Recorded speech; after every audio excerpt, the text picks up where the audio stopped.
বন্ধুরা, এই হচ্ছে অন্নপূর্ণা ভান্ডারের ফর্ম। 12 পাতার যে ফর্ম, সেই ফর্মটি আমি আপনাদেরকে দেখিয়ে দেবো যে কিভাবে ফর্ম ফিল আপ আপনারা করলে আপনাদের ফর্মটি বাতিল হবে না, বা আপনারা অন্নপূর্ণা ভান্ডারের যে 3000 টাকার সুবিধা, সেই সুবিধাটা পেতে পারেন। যাই হোক, সামান্যতম ভুলের কারণেও কিন্তু আপনার ফর্মটি বাতিল হতে পারে।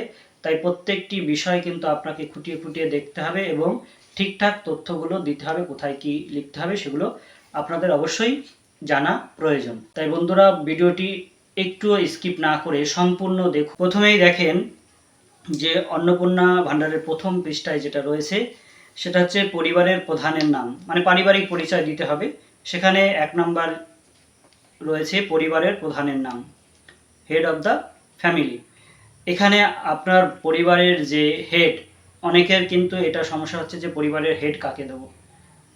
যে সাধারণত পরিবারের হেড পুরুষ মানুষ হয়, সে তো লক্ষ্মীর ভাণ্ডার পাবে না, তাকে কি হেড করা যাবে?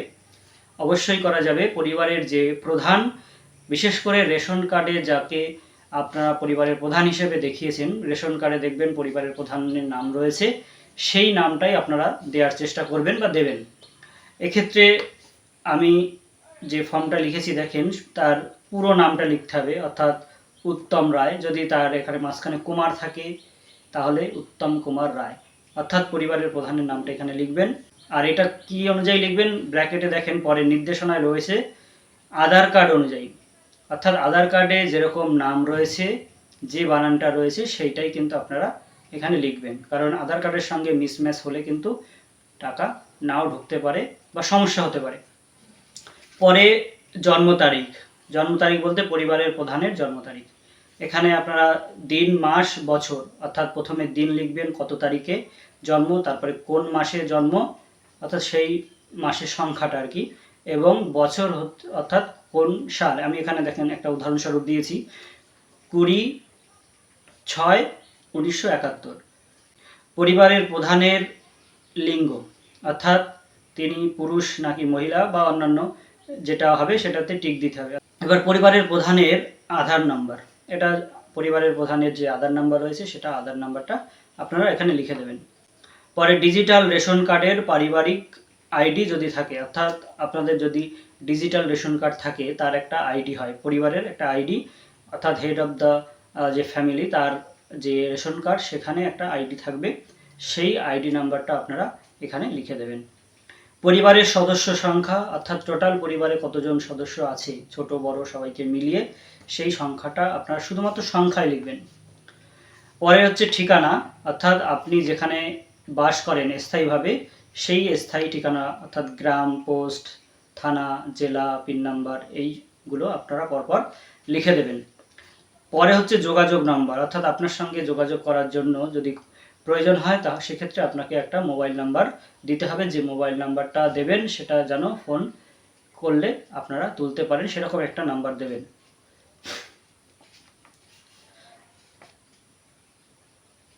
আর এখানে দেখেন ব্র্যাকেটে কিন্তু রয়েছে যে বিশেষত পরিবারের প্রধানের আধার নাম্বার সংযুক্ত মোবাইল নাম্বার, অর্থাৎ পরিবারের যে হেড তার যে মোবাইল নাম্বারটা আধার নাম্বারের সঙ্গে লিঙ্ক করা রয়েছে সেই নাম্বারটাই কিন্তু আপনারা দেবেন।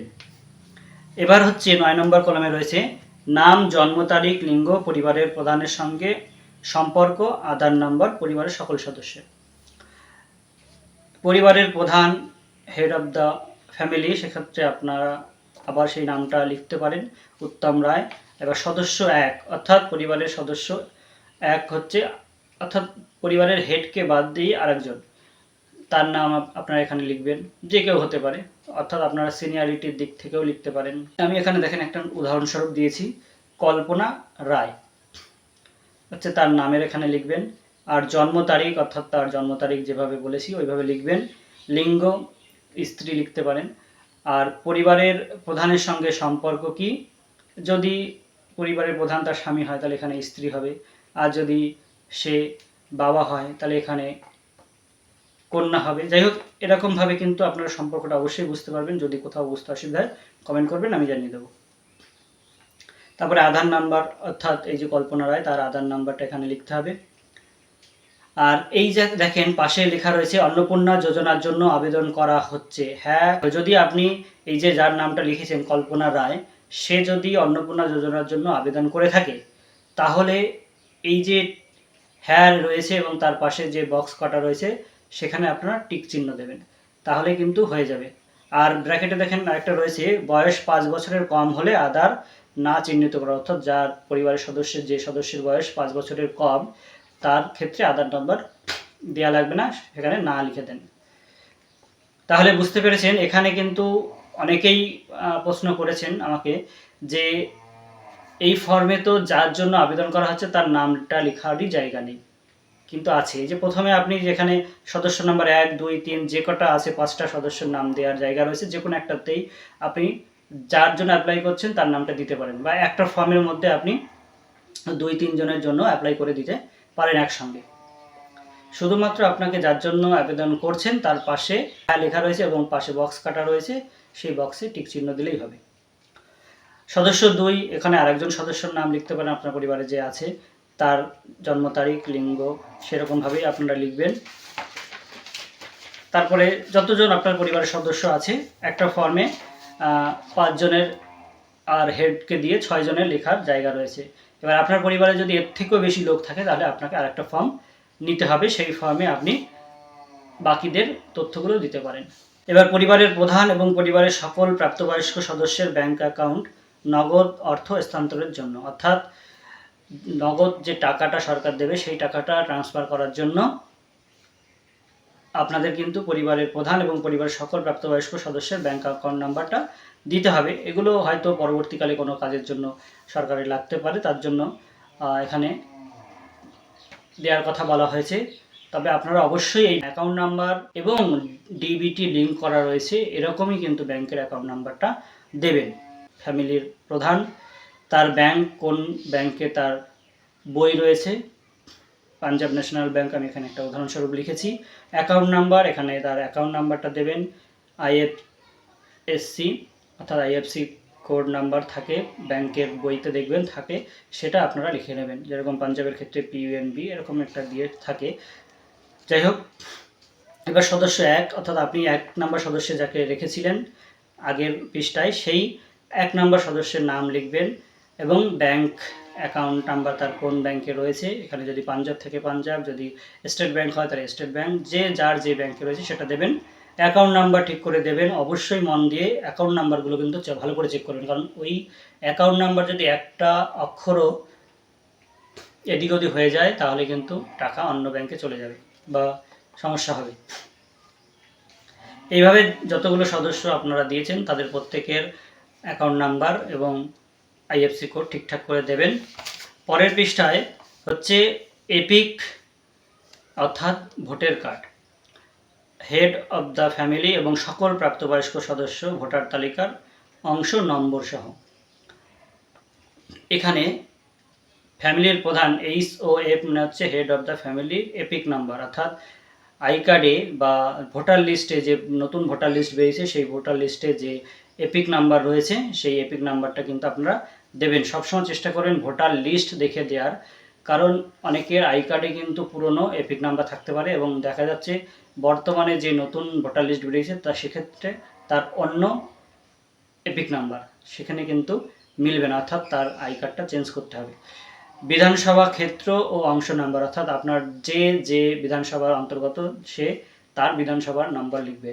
আমাদের এখানে যেরকম 95 বনগাঁ উত্তর ব্র্যাকেটে SC অর্থাৎ 95 বনগাঁ উত্তর এটা লিখবেন। এবং অংশ অর্থাৎ প্রত্যেকটা গ্রামের একটা করে পার্ট নাম্বার থাকে, সেই পার্ট নাম্বার আপনারা ওই ভোটার লিস্টেই পেয়ে যাবেন। এই ক্ষেত্রে আমাদের যেরকম 37, সেই 37 পার্ট নাম্বারটা বা অংশ নাম্বারটা লিখতে হবে। এবার সদস্য 1 সেইভাবেই লিখবেন, সদস্য 2, সদস্য 3 এইভাবে পরপর, এবং এগুলো কিন্তু জেরক্স করে রাখবেন, কারণ যখন ফর্ম জমা নেবে তার সঙ্গে এগুলো দিতে হবে। আধার কার্ড, আপনার ভোটার আই কার্ড বা যেই তথ্যগুলো আপনারা দিচ্ছেন মোটামুটি সেইগুলোর জেরক্স দিতে হবে। এবার বিভাগ অর্থাৎ কোন ক্যাটাগরির মধ্যে আপনি পড়ছেন। অসংরক্ষিত বলতে জেনারেল ক্যাটাগরিকেই বোঝায়। অনেকে এই জিনিসটায় একটু সংশয় থাকে যে জেনারেলদের তাহলে কোথায়, জেনারেলদেররা তাহলে কি অ্যাপ্লাই করতে পারবে না? অবশ্যই পারবে। অসংরক্ষিত মানেই হচ্ছে জেনারেল, ঠিক আছে।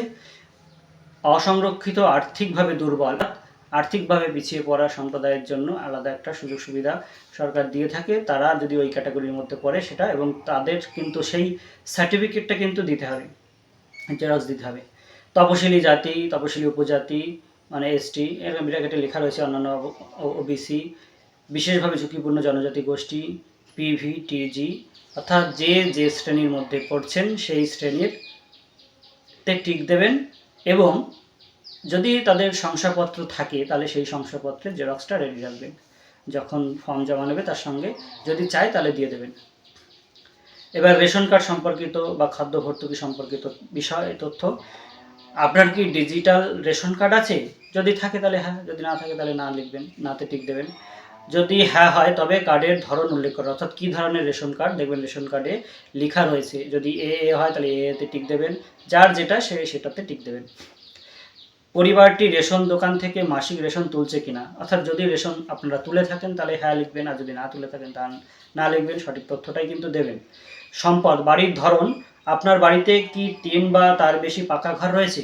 এখানে 3 বা তার বেশি পাকা ঘর বলতে কামরা বা রুমের কথা বোঝাচ্ছে, অর্থাৎ ছাদ থাকবে এবং 3টি রুমের বেশি বা 3টে রুমের যদি ঘর থাকে তাহলে আপনি হ্যাঁ লিখবেন, আর যদি না থাকে তাহলে না লিখবেন। পারিবারিক জমির মালিকানা, অর্থাৎ পরিবারের নিজস্ব কি জমি আছে, যদি থাকে তাহলে হ্যাঁ লিখবেন। অনেকে ভাড়া বাড়িতে থাকে, তাদের কোনো জমি জায়গা নেই, সেক্ষেত্রে তারা না লিখবে, আর যদি জমি থাকে তাহলে হ্যাঁ লিখবে। রেজিস্ট্রেশন নথি, মিউটেশন কপি এবং ROR হলনাগাদের তারিখ সহ সর্বশেষ জমি রেকর্ড, অর্থাৎ জমির যে রেকর্ড, মিউটেশন, সেইগুলোর কিন্তু জেরক্স আপনারা রেডি রাখবেন। পরিবারের সকল সদস্যের মোট জমির পরিমাণ শতকে, অর্থাৎ কত শতক আপনাদের টোটাল জমি রয়েছে। এখানে একটা উদাহরণস্বরূপ আমি 52 শতক দিয়েছি। আপনারা সকলেই জানেন যে 1 বিঘা = 33 শতক।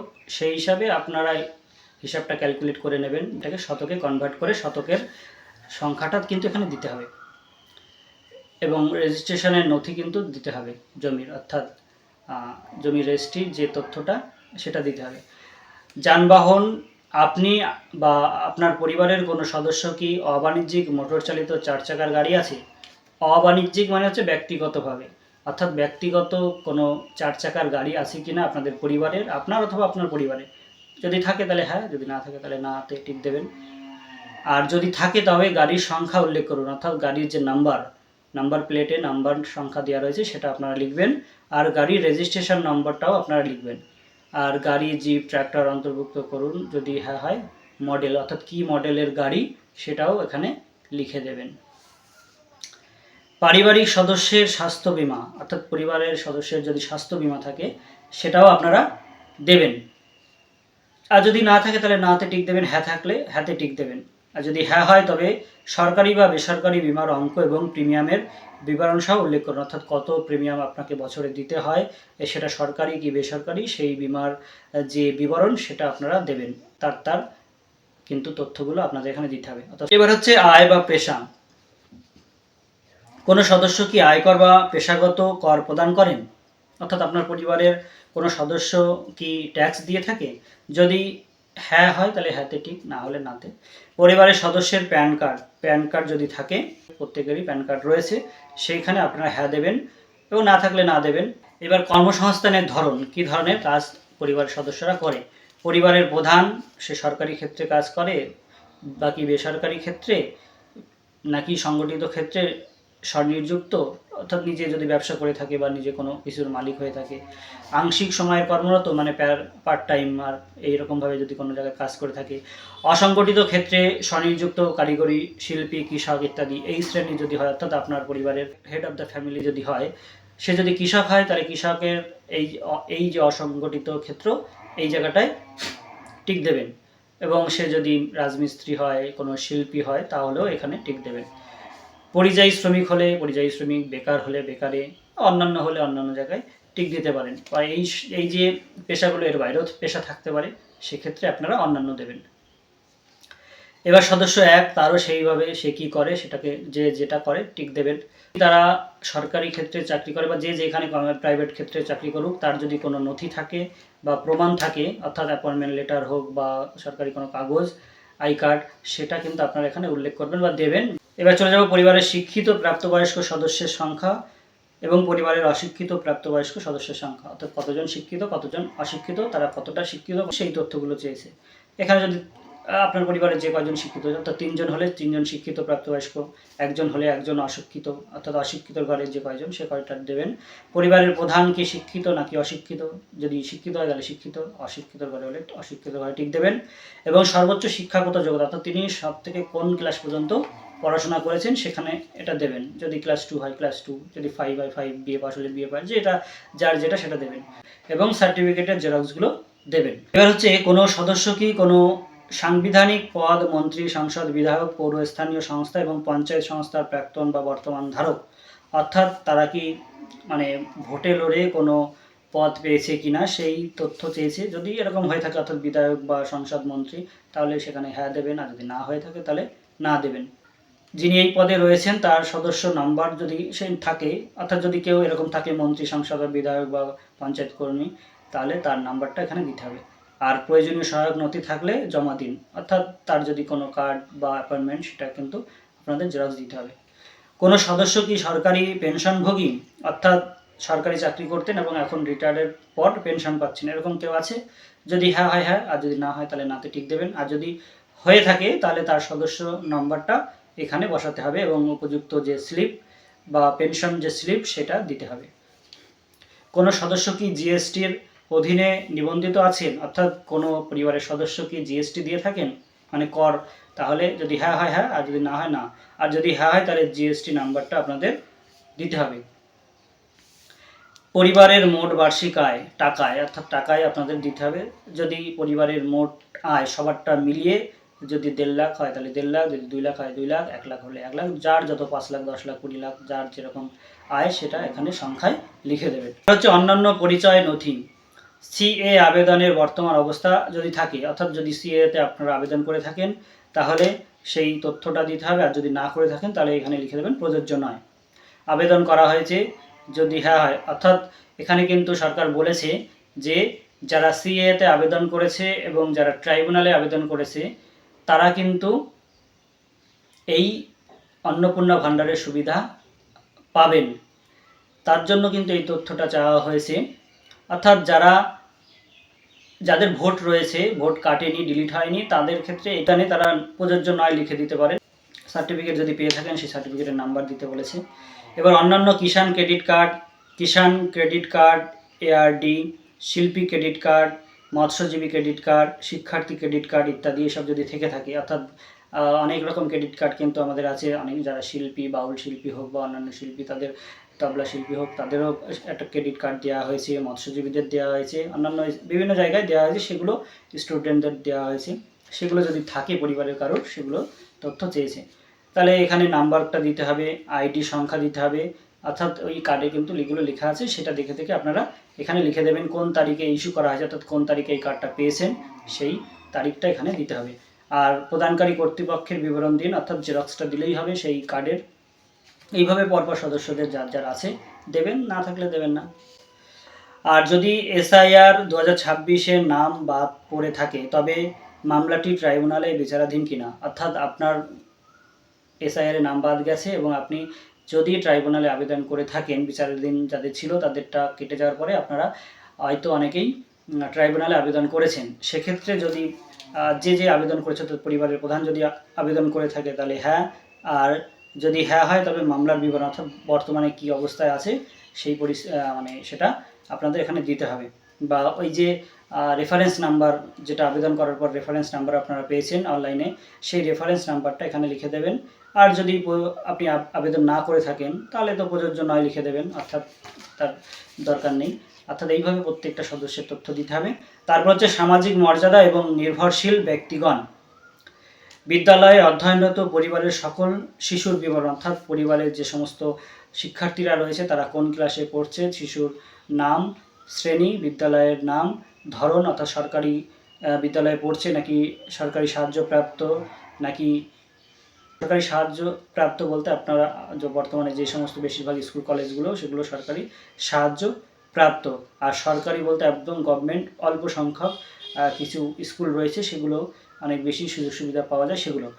আর স্পন্সর্ড বিদ্যালয় তো সরকারি সহযোগিতা পায় সেই সমস্ত বিদ্যালয়, নাকি বেসরকারি নাকি স্বীকৃত মাদ্রাসা নাকি অন্যান্য মাদ্রাসা না অন্যান্য, সেটা আপনারা দেবেন। যে যেখানে পড়ছে পরিবারের সদস্যরা সেই সদস্যর নাম এবং তার শ্রেণী সহ তার বিবরণগুলো দিতে হবে। এভাবে প্রত্যেকটা সদস্যের দিতে হবে। এবং বিদ্যালয়ের ধরন অন্যান্য নির্বাচন করলে, যদি অন্যান্য আপনি নির্বাচন করে থাকেন তাহলে অনুগ্রহ করে বিস্তারিত উল্লেখ করুন, অর্থাৎ কোথায় পড়ছেন তার বিস্তারিত, অর্থাৎ সেই অ্যাডমিশন বা সেই স্কুলের নাম বিবরণ, যেমন ওপেন স্কুল, হোম স্কুল ইত্যাদি হলে সেগুলোর নাম লিখে দিন এবং উপযুক্ত প্রমাণ দিন। শিশুদের টিকাকরণের বর্তমান অবস্থা, অর্থাৎ শিশুর সদস্য টিকা যদি আপনি দিয়ে থাকেন তাহলে টিকাকরণ শুরু হয়েছে বা সম্পন্ন হয়েছে, সম্পন্ন হলে সম্পন্ন ওখানে টিক দেবেন, শুরু হলে শুরু ওখানে টিক দেবেন। টিকাকরণ করা হয়নি সেখানে যদি টিকাকরণ পরিবারের কোনো সদস্য যদি না করে থাকেন, যে সদস্যের করেননি সেই সদস্যের ক্ষেত্রে টিকাকরণ করা হয়নি দেবেন, আর যে সদস্য করা হয়েছে সেখানে টিক দেবেন হ্যাঁ করা হয়েছে। দেখা গেল টিকা এখনও চলছে, বয়স অল্প, সেক্ষেত্রে আপনারা দেবেন হ্যাঁ টিকাকরণ শুরু হয়েছে, এখনও শেষ হয়নি। আর যদি শেষ হয়ে থাকে তার একটা নির্দিষ্ট এজের পরে আর টিকা দেওয়া লাগে না, সেক্ষেত্রে সম্পূর্ণ হয়েছে আপনারা লিখে দেবেন বা টিক দিয়ে দেবেন। আর যদি হ্যাঁ হয় তাহলে টিকাকরণ কার্ড আইডি, যদি না হয় তাহলে শেষ টিকা নেওয়ার তারিখ, টিকা না নেওয়ার কারণ সেটা উল্লেখ করে দেবেন। অর্থাৎ আই কার্ড, যে টিকার যে আই কার্ড থাকে সেই আই কার্ডটা দিতে পারেন, বা শেষ কবে টিকা দিয়েছেন সেটা দেবেন, অথবা টিকা কেন নেননি তার কারণটা লিখে দেবেন। সরকারি প্রকল্পের আওতায় সুবিধা, অর্থাৎ আপনি কি কোনো সরকারি প্রকল্পের সুবিধা ডিবিটি এর মাধ্যমে পাচ্ছেন? ডিবিটি মানে ডাইরেক্ট ব্যাংকে ট্রান্সফার হচ্ছে কি সরকার থেকে কোনো প্রকল্পের টাকা বা কোনো সুবিধা, সেটা পরিবারের প্রধান যদি পেয়ে থাকে হ্যাঁ, যদি হ্যাঁ হয় তাহলে হ্যাঁ, না হলে না। প্রকল্পের নামটা এখানে দেবেন, ঠিক আছে? এটা যদি হ্যাঁ হয় তবে প্রকল্পের নাম উল্লেখ করুন। আর প্রকল্প থেকে বেরিয়ে যেতে টিক বক্সটি চিহ্নিত করুন, অর্থাৎ আপনি যে সুবিধাগুলো পাচ্ছেন প্রকল্পের, সেই প্রকল্পটা যদি আর নিতে না চান সেখানে আপনারা এখানে যদি হয় তাহলে হ্যাঁ লিখবেন, অর্থাৎ কোন কোন প্রকল্প থেকে আপনারা সুবিধা পাচ্ছেন 1 2 3 4 করে করে কিন্তু দেওয়া রয়েছে সদস্য, এটা হচ্ছে পরিবারের প্রধানের ক্ষেত্রে।